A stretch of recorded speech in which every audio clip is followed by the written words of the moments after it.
பொறுத்தவரை பட்ஜெட் எப்படி வந்திருக்கு? நான் சொல்கிறத விட இந்தியா முழுக்க வெளிவந்திருக்கக்கூடிய நாளிதழ்களை என்ன சொல்லியிருக்குன்னு பாருங்கள்.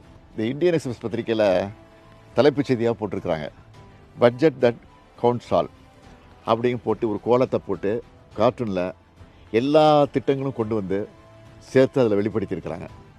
டைம்ஸ் ஆஃப் இந்தியாவில்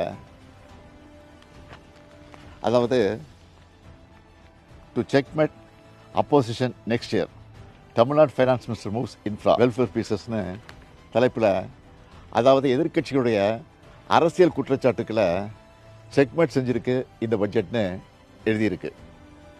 இது இந்து நாளிதழில் மாநிலத்தினுடைய வளர்ச்சிக்கு வழிவகுக்கும் முக்கிய துறைகளுக்கு கிடைத்த வெற்றியை இந்த பட்ஜெட்னு எழுதியிருக்கு.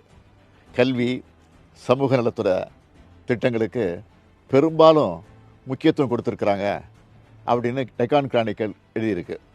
மக்கள் நலத்திட்டத்துக்கும் உள்கட்டமைப்பு வசதிகளை மேம்படுத்தவும் முக்கியத்துவம் கொடுத்திருப்பதா தி பிஸ்னஸ் லைன் பாராட்டியிருக்கு. பெண்கள் முன்னேற்றத்தையும் மாநிலத்தின் நலத்திட்டத்தையும் மையப்படுத்தியிருக்கிறதா தி எக்கனாமிக் டைம்ஸ் எழுதியிருக்கு. தினமணியில் நாம் வெளியிட்ட பொருளாதார ஆய்வறிக்கை பற்றி சிறப்பான தலையங்கத்தை எழுதியிருக்காங்க. இந்த பட்ஜெட்டில் என்ன இருக்குன்னு கூசாமல் கேட்குறவங்க பத்திரிக்கையாவது படிக்கணும். இந்த பட்ஜெட்டில் உங்களுக்கு நெருக்கமான அறிவிப்பு எது? எனக்கு எல்லாமே நெருக்கமானது தான். மக்களுக்கு எது பிடிச்சிருக்குன்னு தெரிஞ்சிக்க சோஷியல் மீடியாவில் அவங்க போட்ட பதிவுகளை பார்த்தேன்.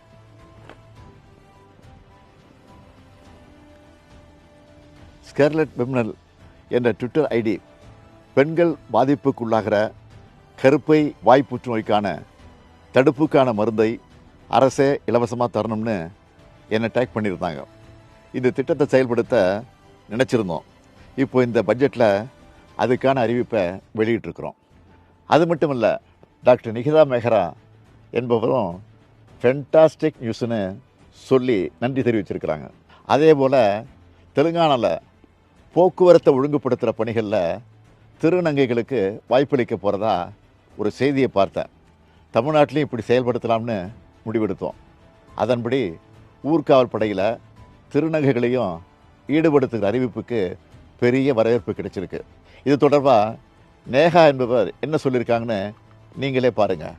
இந்த சமூகத்துல கல்வி நிச்சயமா மிகப்பெரிய ஆயுதம். ஆனா அது விளிம்புநிலை சமூகமான திருநர் மக்களுக்கு கிடைக்கிறதுல நிறைய பிரச்சனைகள் இருக்கு. வாழ்வாதாரம் இருக்கக்கூடிய மற்ற பிரச்சனைகள்லாம் எதிர்த்து நிறைய திருநர் மக்களால உயர்கல்வி படிக்க முடியாம போகுது. அதுக்காக எல்லாருக்கும் எல்லாம் திட்டம், புதுமை பெண், தமிழ் புதல்வன் அப்படிங்கிற திட்டத்துக்கு கீழ மாசம் 1000 ரூபாய் ஊக்குவிக்கும் வகையில தமிழ்நாடு அரசு கொடுக்க போகுது. அது மட்டும் இல்லாம வாழ்வாதாரத்தை மேம்படுத்த வகையில இன்னொரு திட்டமும், திருவிழா காலங்கள்ல கூட்ட நெரிசல்களை கட்டுப்படுத்துறதுக்கும் போக்குவரத்து மேலாண்மைகளுக்கும் ஊர்காவல் படையில திருநர் மக்களை ஈடுபடுத்த வைக்கிறது. எல்லா ஊர்காவல் படையினர் மாதிரியும் மதிப்பூதியம், சீருடை, உயரிய பயிற்சிகள் அப்படின்னு சொல்லிட்டு செயல்படுத்த அரசு இந்த எல்லாருக்கும் எல்லாம் திட்டத்திலையும் சொல்லியிருக்காங்க. அப்படிங்கிறது இன்னொரு மிகப்பெரிய சந்தோஷமான விஷயம். கொஞ்ச நாளைக்கு முன்னாடி விருதுநகர் போனப்போ அரசு காப்பகத்தில் இருக்கக்கூடிய பெற்றோரை இழந்த குழந்தைகளுக்கு ஸ்வீட் வாங்கிட்டு போனேன். காப்பகங்களில் இருக்கவங்கள நாம் பார்த்துக்கிறோம், மற்ற குழந்தைகளுக்கு ஏதாவது பண்ணணும்னு தோணுச்சு. அப்படி உருவானது தான் தாயும் மாணவர் திட்டம். இதை பார்த்து டாக்டர் சென் பாலன் என்பவர் என்ன சொல்லியிருக்காரு பாருங்கள். நான் கட்டும் வரி பணம் இப்படி பயன்படுத்தப்படும் எனில் இதைவிட வேறு பெருமை என்ன உள்ளது. ஆதரவற்ற முதியோருக்காக அன்புச்சோலை திட்டத்தை அறிவித்தோம். இதுக்கு மக்கள் என்ன மாதிரி ரியாக்ட் பண்ணியிருக்காங்கன்னு பாருங்கள். பொதுமக்கள் மட்டும் இல்லை, ஆனந்த் சீனிவாசன், பிரபாகர், சோமவல்லியப்பன் போன்ற பொருளாதார வல்லுநர்களும் என்ன சொல்லியிருக்காங்கன்னா, எல்லா மாவட்டத்துக்கும் ஒரு திட்டத்தை அனௌன்ஸ் பண்ணியிருக்கிறார். ஃபஸ்ட்டு டிஃப்ரென்ஸ் என்னென்னா நான் பார்க்குறதுல, போன எலெக்ஷன் நீங்கள் பார்த்தீங்கன்னா கொங்கு மண்டலத்தில் திமுக ரொம்ப பெருசாக பண்ணலை. ஆனால் இப்போ நீங்கள் மோடி அரசாங்கத்தை பார்த்தீங்கன்னா யாரெல்லாம் எங்களை சப்போர்ட் பண்ணலையோ அவங்கள நாங்கள் கண்டுக்கவே மாட்டோம். தமிழ்நாட்டை பற்றி நாங்கள் ஒரு வார்த்தை கூட பேசலை. தமிழ்நாடு எந்த ஸ்டேட்டெல்லாம் அவங்களுக்கு ஓட்டு போடலையோ அவங்கள பேசலை. ஆனால் இவங்க அதையும் பேசியிருக்காங்க. கோயம்புத்தூரில் இந்த மெட்ரோ ப்ராஜெக்டை பற்றி பேசியிருக்காங்க, அந்த ஏரியாவுக்கான வளர்ச்சி திட்டங்களை பற்றி பேசியிருக்கிறாங்க. ஸோ எனக்கு ஓட்டு போட்டியா ஓட்டு போடலையாங்கிற ஒரு டிஃப்ரென்ஸ் இல்லாமல் பேசியிருக்கிறாங்க. அதே போல் செக்டார்ஸ் என்று பார்த்தால் தொழில்துறை, விவசாயம் மனிதர்கள் என்று பார்த்தா பெண்கள், மாணவர்கள், மாற்றுத்திறனாளிகள், பெற்றோரை இழந்த பிள்ளைகள், அது மாதிரி பலவித ஜியாகிரபின்னு பார்த்தா தமிழகத்தில் இருக்கிற பல்வேறு ஊர்களுடைய பெயர்களும் நாம் தமிழ்நாடு உச்சரிக்கப்படவில்லை என்று சொன்னதன் காரணமாகவோ என்னவோ இங்கே தமிழ்நாட்டில் இருக்கிற எல்லா பெயர்களையும் இந்த பட்ஜெட்டில் கேட்டது போல இருந்தது.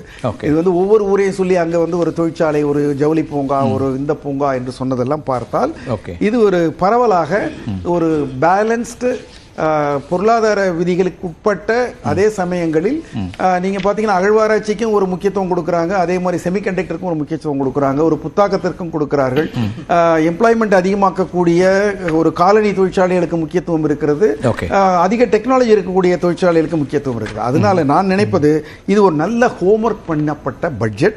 Hoffman, who is a Nobel Prize winner, he has studied and found that if you invest 1% of money in the noon meal and giving them breakfast, it will give rise to approximately 14% in your GDP. It is something like a fixed deposit. You deposit, you get the money after 30 to 40, over a period of 30 to 40 years. For example, the Tamil Nadu government own resources is 74%.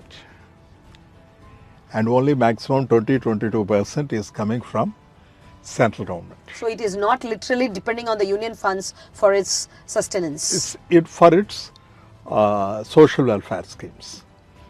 Therefore, will Tamil Nadu will bankrupt means absolutely not possible, because you can borrow up to 28% of your budgeted amount. So far, the borrowing is only 26%. While Punjab, 47%. It is just borrowing 47%, which is far above than the 28% given by RBI. Bihar is borrowing 46%.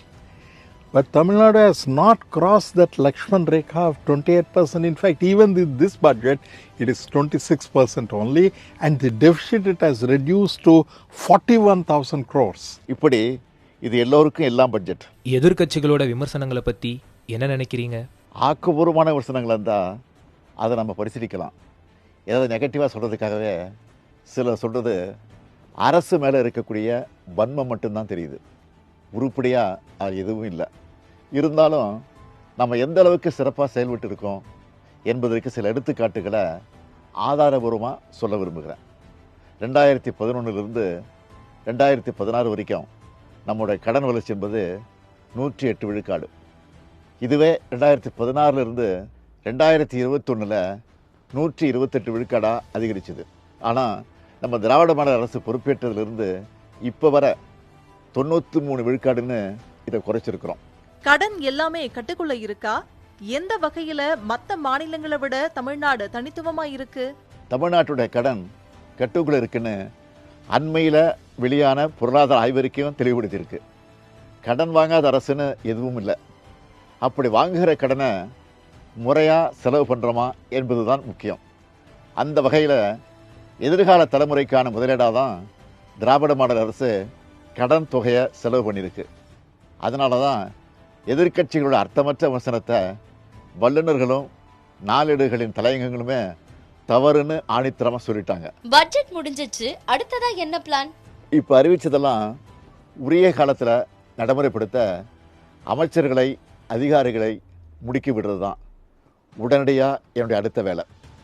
அது மட்டும் இல்லை, ஒன்றிய அரசோட நிதி ஒதுக்கீடுல ஓர வஞ்சனை, அதை பற்றி நாம் குரல் எழுப்புறதா நாடாளுமன்ற தொகுதி குறைப்பு என்ற ஆபத்து.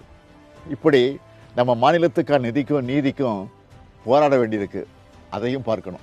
2030ஆம் ஆண்டுக்குள்ளே தமிழ்நாட்டை $1 டிரில்லியன் பொருளாதாரமாக உயர்த்தணும், தமிழ்நாடு எல்லாத்துலேயும் நம்பர் 1 இருக்கணும் என்கிற இலக்கை அடையணும். இப்படி நிறைய பணிகள் இருக்குது. அதனால் ஓய்வே கிடையாது. நன்றி, வணக்கம்.